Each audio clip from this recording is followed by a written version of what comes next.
Le football est facile, mais il est difficile de jouer facile. Alors l'Europe va nous intéresser aujourd'hui. Parlons-en très rapidement. Il s'agit de ce jeune garçon, Christian Orozco. Orozco, c'est le nom de ces garçons, est en route pour le Royaume-Uni pour signer avec Manchester United.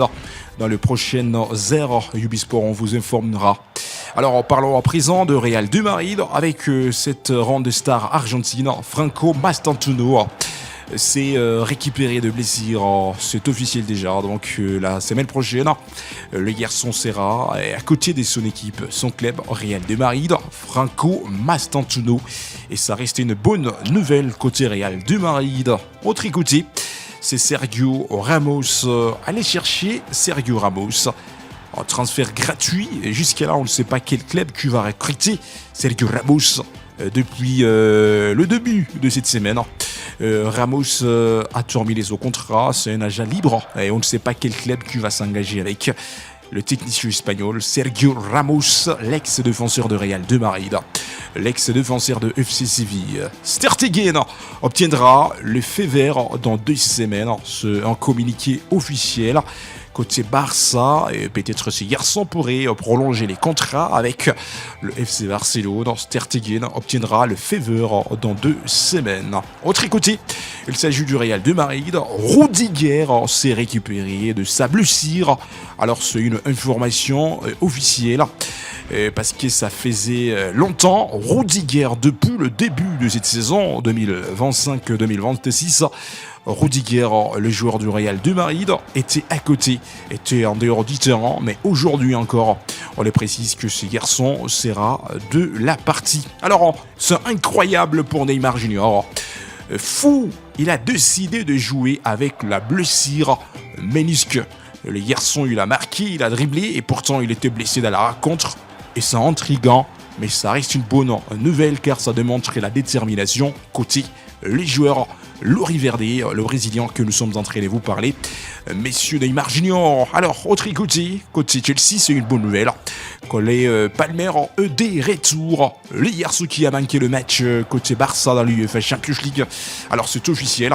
Les Palmer fait les retours déjà. Et ça nous fera plaisir de lui voir sur terrain. À côté Chelsea, son équipe qui évolue dans la Premier League anglaise. Nuno Mendes sera de nouveau sorti avec une nouvelle blessure ce week-end.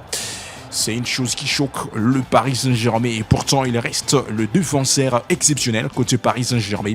Mais les garçons ont cédé sa place par blessure. On ne sait pas combien de temps que messieurs Nuno Mendes, la star portugaise, fera à côté de son club Paris Saint-Germain. Autre côté, messieurs Araujo souffre d'un virus de l'estomac. Raison pour laquelle le garçon n'a pas pu trouver le temps de s'entraîner avec les autres durant cette semaine. Au Real de Madrid, c'est officiel. Monsieur Valverde sort une déclaration sur la situation du Real de Madrid. Jusqu'à là, ça reste une surprise. On ne sait pas si ça sera quel genre de déclaration. Ubisport, nous sommes en train de croiser les doigts.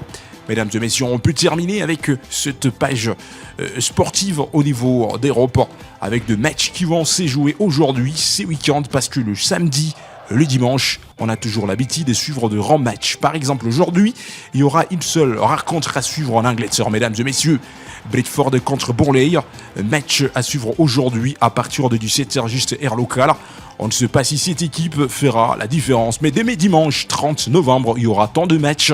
Crystal Palace contre Manchester United, ça sera le match à suivre demain dimanche. À partir des 14h juste heure locale, Aston Villa va livrer le match à domicile demain à 16h juste. Nottingham Forest contre Brighton, match à suivre demain à 16h05 bonne minutes. West Ham United, l'équipe de messieurs Aaron Wan-Bissaka, les techniciens congolais, sera à domicile pour affronter Liverpool demain à 16h05 bonne minutes. Chelsea contre Arsenal, en derby, un match, une rencontre vaudevillesque, assure demain à 18h30, bonne minute. Alors côté classement anglais, mesdames et messieurs, qu'on se le dise, Arsenal occupe la première place avec 29 points, Chelsea à la deuxième position avec 23 points, Manchester City à la troisième place avec 22 points, à la quatrième position, mesdames et messieurs, il s'agit de Aston Villa avec 21 points, Crystal Palace occupe la cinquième position avec 20 petits points. Terminons avec l'Espagne. Aujourd'hui, il y aura beaucoup de matchs à suivre.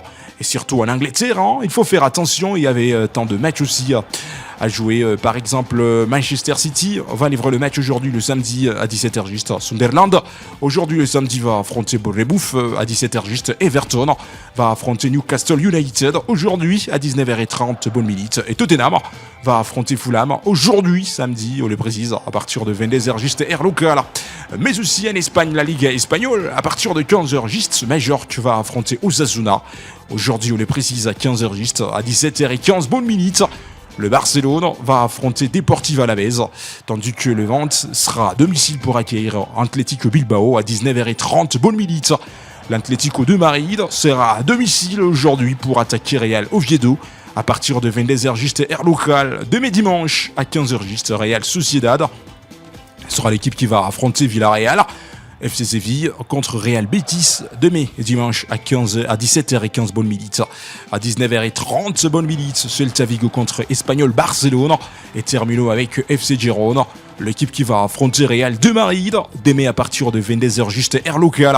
Alors, le classement provisoire côté Espagne. Le Real occupe la première position avec 32 points. FC Barcelone à la deuxième position avec 31 points. Villarreal à la troisième place avec 29 points. Atlético de Madrid à la quatrième position avec 28 points. Et à la cinquième position, Real Betis avec 21 petits points. Mais n'oubliez pas de vous abonner, de partager, mais aussi d'aimer et de laisser vos commentaires, car c'est votre belle émission sportive qui vous arrive et avec de rondes actualités sportives. Aujourd'hui, déjà, c'est officiel, la RDC sera au rendez-vous les 13 décembre 2025 en Espagne pour affronter l'Angola. Un match amical pour préparer déjà la Coupe d'Afrique des Nations qui va démarrer à bientôt dans le même mois de décembre. Alors, est-ce que l'Angola sera l'adversaire fatal, même si c'est un match amical? On le précise, rendez-vous les 13 décembre 2025, une date qui restera gravée car il y avait tant de personnes qui se posaient des questions. Quelles sont ces équipes que la RDC affrontera pour les comptes de matchs amicaux? Déjà, on nous donne un rendez-vous avec une date officielle. Déjà, le 13 décembre, la RDC va affronter l'Angola. Même si jusque-là, Sébastien Desabre n'a pas pu encore publier la liste de 27 joueurs qui vont participer à la Coupe d'Afrique des Nations.